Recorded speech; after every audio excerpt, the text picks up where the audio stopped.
যি 91 সংখ্যক যি ৰাস মহোৎসৱ আছে কিছু সময় পিছতে ইয়াত যি মানে মুকলি কৰিব দ্বাৰ যি ৰামায়ণ ধাৰাবাহিকৰ যি অৰুণ গভীল আৰু দীপিকা চিখলীয়া যি তেওঁলোকে নলবাৰী আহি পাইছে তেওঁলোকক এক বৰ্ণিল শোভাযাত্ৰাৰে ইয়ালৈ কৰি আনিব শোভাযাত্ৰা কৰি পেলাই আৰু দেখা যায় যে বৰ্তমান নলবাৰী শ্ৰী শ্ৰী হৰিমন্দিৰ ৰাজ কমিটিৰ সকলোফালে সম্পূৰ্ণ প্ৰস্তুতি য'ত মোৰ সহযোগী দেখাব যে প্ৰতিটো দৃশ্যাংশই যে ইয়াত চাওক এতিয়াৰ পৰা মানুহে ভিৰ কৰা দেখা গৈছে য'ত দৰ্শনাৰ্থীসকলে আহি পেলাই ইয়াত ভিৰ কৰিছে হৰিমন্দিৰটো যিটো আছে চাওক হৰিমন্দিৰটো বিভিন্ন ৰঙৰে লাইটৰে তাক ধুনীয়াকৈ সজ্জিত কৰিছে য'ত বৃন্দাবন বনাইছে য'ত গেটৰ পৰা সোমোৱাৰ লগে লগে বাওঁতে আপোনালোকে দেখিবলৈ পাব এখন বৃন্দাবন আৰু বৃন্দাবন যি শ্ৰীকৃষ্ণ আৰু যি ৰাধাৰ যি ৰাসলীলা আছে তাত এটা জীৱন্ত নিজৰা বনোৱা হৈছে ওপৰৰ পৰা পানী পৰি আছে মোৰ সহযোগী দেখাই আছে যে চাব আপোনালোকে এই গোটেইবিলাক আৰু ইয়াৰ পিছতে আপোনালোকে দেখা দশাৱতাৰ আৰু অৰ্থাৎ গোটেইবিলাক সামৰি পেলাই ইয়াত যি ধৰণৰ দৰ্শনাৰ্থীসকল আহিছে আচলতে নলবাৰীৰ এই যি 13 তাৰিখৰ আজি যি 15 নৱেম্বৰৰ পৰা যি আৰম্ভ হ'বলগীয়া যি 28 তাৰিখলৈকে যি চলিব এই ৰাস 14 দিনীয়া ৰাসত ইয়াত লক্ষাধিক ভক্তৰ মানে দৰ্শনাৰ্থী ভিৰ হয় য'ত আপুনি আচৰিত পাব যে গোটেই নলবাৰী চহৰখনত যি লিখি থাকে য'ত লাইটেৰে হওক বা যি তোৰণ আছে যি বিদ্যুতৰ যি তোৰণ বনোৱা গৈছে প্ৰতিটো ৰাস্তাত প্ৰতিটো চুকত বিদ্যুতৰ তোৰণ গৈছে অৰ্থাৎ আজি যি মানে মুকলি আছে যি অৰুণ গভীল আৰু যি দীপিকা চিখলীয়া যি ৰামায়ণ ধাৰাবাহিকৰ ৰাম আৰু সীতা এই ৰাম আৰু সীতাই কিছু সময় পিছতে ইয়াত গেট মুকলি কৰিব আৰু ইতিমধ্যে তেওঁলোকে নলবাৰীলৈ আহি পাইছে তেওঁলোকৰ দ্বাৰা ৰচিত এখন ৰামায়ণৰ ওপৰত ইয়াত নাটক প্ৰস্তুত কৰিব য'ত মুখ্য যি মঞ্চ আছে মুখ্য মঞ্চত তেওঁলোকৰ সেই টিমটো আহি পাইছে মোৰ সহযোগী দেখাই গৈছে এটাকৈ যি ষ্টল আছে যি মৃন্ময় মূৰ্তিৰ ষ্টললৈ দেখাই হৈছে তেওঁ গোটেইখিনি আপোনালোকে চাওক মৃন্ময় মূৰ্তিৰ ষ্টললৈ দেখাই গৈছে চাওক আপোনালোকে যি ধুনীয়াকৈ সুন্দৰভাৱে যি মৃন্ময় মূৰ্তিসমূহ আৰু আপোনালোকে এইটো কথাও লক্ষ্য ৰাখিব যে মৃন্ময় মূৰ্তিসমূহ নলবাৰী ৰাসৰ যি প্ৰধান ক্ষেত্ৰ যি ষ্টলবিলাক ইয়াত বেছিকৈ থাকে আৰু আমি আপোনালোকক মোৰ কেমেৰাৰ সহযোগী দেখাব যে গেটৰ পৰা যি মানুহে ভিৰ কৰিছে এতিয়াৰ পৰা য'ত ইয়াত আৰক্ষী বিষয়াসকল ইতিমধ্যে গেটত আছে তেওঁলোকৰ যি চেকিং ব্যৱস্থা আছে য'ত মানুহে চেকিঙৰ জৰিয়তে ইয়াত আহিব লাগিব অৰ্থাৎ দৰ্শনাৰ্থীসকলে যি ধৰণে ইয়াত আহিব তেওঁলোকে আৰক্ষীৰ মানে চেকিঙৰ বেষ্টনীৰ মাজেৰে আহিব লাগিব আৰু ইয়াত এটা কথা আপোনালোকে লক্ষ্য ৰাখিব যে নলবাৰীৰ এই যি চহৰৰ এণ্টি ৰোডটোৰ পৰা আৰম্ভ কৰি নলবাৰী পল্লা ৰোডলৈকে যি শোভাযাত্ৰা চলিব এই শোভাযাত্ৰাৰে প্ৰতিটো ঠাইতে কলগছ আৰু চাকি যেন এনেকুৱা অনুভৱ হৈছে যে ৰামে আজি আপোনালোকে লক্ষ্য কৰিব যে ৰামায়ণৰ ক্ষেত্ৰ যি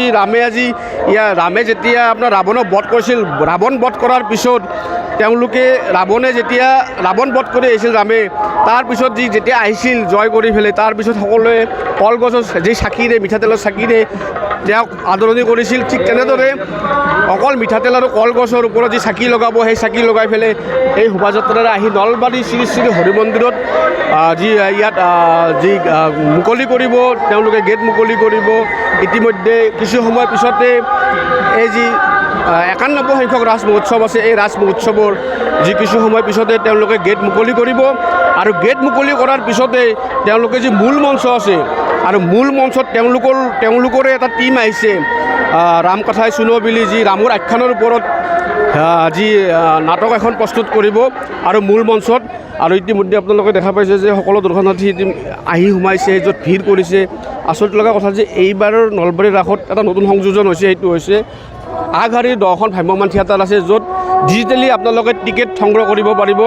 আৰু এই ডিজিটেল টিকেট যিকোনো মোবাইলৰ জৰিয়তে এপছৰ জৰিয়তে আপোনালোকে নিজৰ ভাল নাটক এখন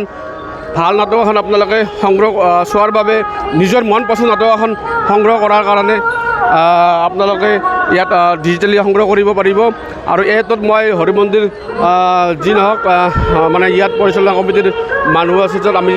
বিষয়ববীয়া আছে তেখেতক কথা পাতিম তেখেতসকলৰ লগত কেতিয়া মানে আজি শুভ মুহূৰ্তত যি গেট শুভ মুহূৰ্ত কৰিব যি ৰামায়ণ মানে ৰাম সীতা যি আপোনাৰ অৰুণ গভীল আৰু দীপিকা চিখলীয়া তেওঁলোকে কেতিয়া 6 বজাত তাৰ পৰা ষ্টাৰ্ট হ'ব 6 বজাত আমি এইমাত্ৰ আহিলোঁ তাৰ পৰা আমি সভাপতিৰ পৰা গম পালোঁ যে 6 বজাত তেওঁলোকে আহি উপস্থিত হ'ব আৰু লগে লগে 6 বজাৰ লগে লগে তেওঁলোকে আহি পদযাত্ৰাত আহিব কিমানমান মানুহৰ মানে আশংকা কৰিছে আপোনালোকে তাত বৰ্তমান মই নিজে প্ৰত্যক্ষ কৰা মতে 5,000মান মানুহ তাত ফিল্ডত গোট খাই আছে আৰু আশে পাশে ৰাস্তাত গোটেই ৰাস্তাত মানে ভৰপূৰ হৈ আছে মানুহখিনি আৰু ইয়াত যিখিনি আছে প্ৰায় 15-20 হাজাৰ মানুহ উপস্থিতি হৈ যাব বুলি আমি আশাবাদী মানে এইটো এটা কেনেকুৱা পৰিৱেশ হৈছে যে ৰামে যেতিয়া মানে ৰাৱণক বধ কৰিছিল যেতিয়া বধ কৰি আহিছিল তেতিয়া সকলোৱে চাকি জ্বলাই ৰাৱণক আদৰ কৰিছিল আজি সেনেকুৱা এটা অনুভৱ হৈছে নলবাৰীত সকলোৱে মিঠাতেলৰ চাকি কলগছৰে এটা আদৰণি দিছে য'ত এইটো শোভাযাত্ৰা কৰিব য'ত মানে ৰামৰ যি ৰামায়ণৰ ৰাম আৰু সীতা আহিব এইটো কি ক'ব সেইটো এটা অনুভৱ হৈছে সকলোৰে অনুভৱ হৈছে হয়তো কিন্তু ইয়াত মানে বিভিন্ন কথা বিভিন্নজনে কোৱাৰ উপৰিও আমিও উপলব্ধি কৰিছোঁ যে চাকি বন্তি জ্বলাই জীৱন্ত মানুহক ৰাম সজাই অনাটোত আমি সিমান পক্ষপাতী নহয় যদিও ইয়াৰ যিটো গতি ইয়াৰ ধাৰা এই ধাৰাটো অব্যাহত ৰাখিছে এইবাৰ ৰাখে নিশ্চয় আপোনালোকে সকলোৱে মানে কথা গম পালে যে তেখেতক কেনেদৰে মানে শোভাযাত্ৰা কৰিব প্ৰায় 5,000 মানুহৰ সৈতে শোভাযাত্ৰা কৰি শ্ৰী শ্ৰী হৰি মন্দিৰ প্ৰাংগণত ইয়াত উপস্থিত কৰাব আৰু আপোনালোকে নিশ্চয় চাই থাকিব অসম টাইম ধন্যবাদ ঘৰত আনন্দ আৰু সম্পৰ্কৰ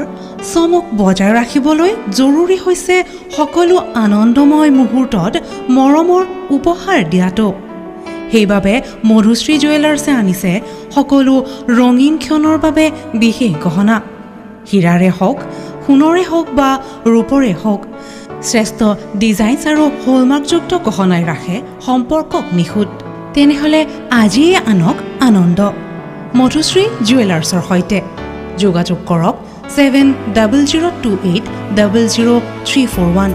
নাইবা ভিজিট কৰক LNB ৰোড নলবাৰী অসম